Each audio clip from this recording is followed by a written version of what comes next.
बिस्मिल्लाहिर्रहमानिर्रहीम। अस्सलाम वालेकुम। मेरा नाम हकीम मोहम्मद इफ़ज़ाल कम्बो। आप देख रहे हैं अब्दुल्ला दवाखाना यूट्यूब चैनल। आज मैं इस टॉपिक पे बात करने जा रहा हूँ। जो टॉपिक आज मैंने रखा हुआ है वो है उन नौजवान, उन लोगों के लिए, उन बूढ़ों के लिए जिनके घुटनों में दर्द है, सोजिश है, वर्म है, फालज है, लकवा है। आज मैं आपको एक ऐसी मालिश के बारे में बताऊँगा जो सिर्फ़ और सिर्फ एक चीज़ पर मबनी है। वो एक चीज़ से आप एक खुद घर में वो मालिश तैयार कर सकते हैं। बनाने में भी बिल्कुल आसान है।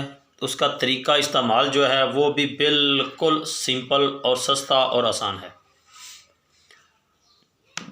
नुस्खा बताने से पहले मेरी तमाम दोस्तों से गुजारिश है, मेरे इस चैनल अब्दुल्ला दवाखाना यूट्यूब चैनल को लाइक करें, सब्सक्राइब करें और बेल आइकन को ज़रूर प्रेस करें।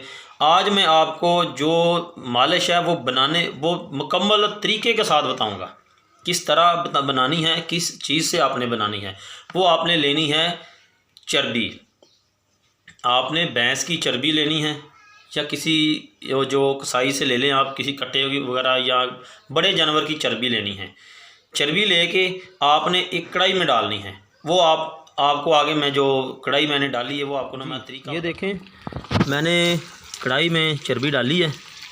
और चर्बी जो आप नीचे आग जला लें और आहिस्ता आहिस्ता नीचे आग जलती रहेगी तो ये चर्बी जो है ना खुद ब खुद जो ऑयल छोड़ देगी, इसमें से घी निकलना शुरू हो जाएगा। जब से इसमें से घी निकलना शुरू हो जाएगा तो ये जितनी भी इसमें चर्बी है ना, ये देखें जितनी भी ये चर्बी है ये सारी पिघल जाएगी। ये पिघल के और ऑयल की शक्ल में घी की शक्ल इख्तियार कर देगी। जितनी भी ये घी की शक्ल जब इख्तियार कर देगी तो फिर आपने इसको उतार के ठंडा कर लेना है। ठंडा करने के बाद आपने ये जो घी इस्तेमाल करना है, इसका तरीका मैं आपको आगे बताता हूँ।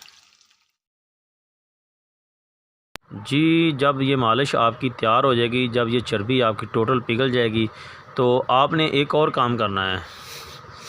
इस चर्बी में जब आपने चर्बी कढ़ाई में डाल के चूल्हे पे रखनी है ना, तो साथ ही आपने इसमें 50 ग्राम लौंग डाल देने हैं और 50 ग्राम आपने जायफल डाल देनी है। दो चीज़ें आपने साथ में डाल देनी हैं। डालने के बाद ये अच्छी तरह जब चर्बी भी पिघल जाएगी और साथ में आपकी जो जायफल दाने या लौंग है वो भी सड़ जाएंगे। और इसको जब आपने ये तमाम चीज़ें मेल्ट हो जाएंगी, पिघल जाएंगी, फिर इसको आपने भून के अच्छी छाननी के साथ निकाल के किसी खुले मुंह वाले बर्तन में या किसी जार में वगैरह महफूज करके रख लें। और रात को सोने से पहले अच्छी तरह घुटनों पे मालिश करें। ऊपर गर्म पट्टी वगैरह, गर्म कपड़ा वगैरह बांध दें। दिन में 2 टाइम मालिश करें। इंशाल्लाह जितना भी फालिज का मरीज़ हो, जोड़ों के दर्द का मरीज़ हो, एक टाइम इस्तेमाल करने से पहली खुराक के साथ उसका फाका होगा।